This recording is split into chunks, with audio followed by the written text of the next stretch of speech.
All right, 5, 4, 3, 2. We're here today, May 12th at venue 8600 here at Arizona Real Estate Investors Association with Dan Deppen, Call the Underwriter here from out of state. Dan, if you could just introduce yourself for the viewers that don't know you. Yeah, so my name is Dan Deppen. So I'm actually out of Denver, but coming down here for the event. So I'm an RMLO, help people with underwriting their loans. Absolutely, super valuable in the realm of creative real estate. We were talking about how Pace Morby is pretty established out in the market. I think the market's forcing us to get creative because of the financial environment and where purchase prices are, where interest rates are. What's your take on that conversation? Yeah, I mean, I think there's more and more room for creative finance, especially as banks continue to tighten. And then with a lot of the low interest rates out there that could potentially be wrapped, there's just more and more opportunities to get creative with finance. As long as you're compliant and do it correctly, and that's why I help folks out. There's a correct way to do things at the end of the day, and that's why it's important to get with individuals that are knowledgeable in the industry. I've seen Dan at multiple note investment conferences like Diversified Mortgage Expo, Noteworthy, and a few others, and getting out and rubbing shoulders and bouncing ideas off with people is really important. So Dan, what is your experience? What's something, a hardship, possibly a note investor faces, kind of 9 times out of 10 coming to an underwriter? Maybe what's one thing that you could share today?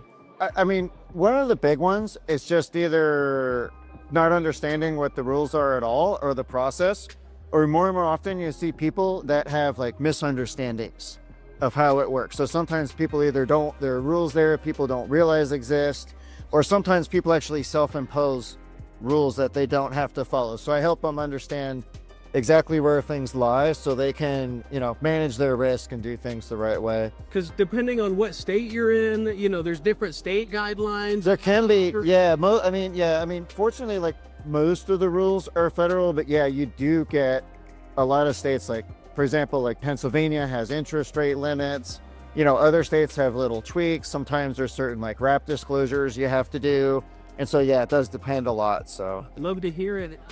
Ultimately navigating those rules will make your asset more higher investment grade, ultimately, validating the stability of that note, creating a number of exit strategies. And it's cool to see how nimble notes are. What would you have to say about that? Yeah, I mean, so first off, you want to make sure you create it, whether you plan on holding it, you want to make sure you have a good loan. So if you plan on holding it, you want to get payments.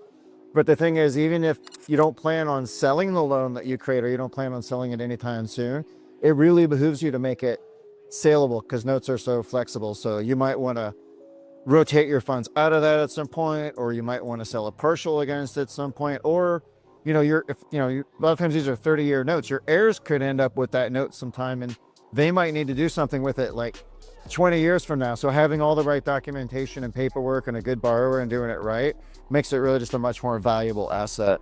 Boom. Well, that's Dan Deppen and Alden Guajardo with Mobile Mailbox Money, Silvercrest Opportunity Fund, May 12th at Arizona Real Estate Investors Association. Dan, if someone wanted to contact you today for the various opportunities that you have, underwrite a note, pull your ear on an opportunity, how would they do that today? Yeah, so you can just drop me an email at dan@calltheunderwriter.com, or just go to the calltheunderwriter.com and website, and you can drop me a note directly from there as well. Boom. Let's do it. All right, thanks.